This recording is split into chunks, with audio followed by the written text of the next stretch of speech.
আল্লাহর ঘর, ওই যে আল্লাহর ঘর, ওই সাইডে দিয়ে যেটা দেখা যায় স্বর্ণের মতন, ওই ফাঁকে, মানুষের ফাঁকে, এটা হলো ইব্রাহিম আলাইহিস সালামের পাও, পাও মোবারক। ঠিক আছে, ওই যে ও ডইলা, ওই যে গড়ি,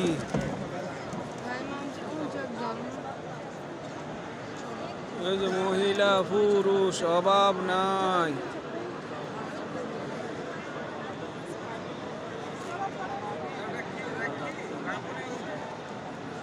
আজকাল শুক্রবারের দিন তো মানুষ অভাব নাই, মহিলা পুরুষ সব ধাক্কা ধাক্কা, আইরে মানুষ, এই অবস্থা। মাথা নষ্ট হয়ে গেছে নাকি?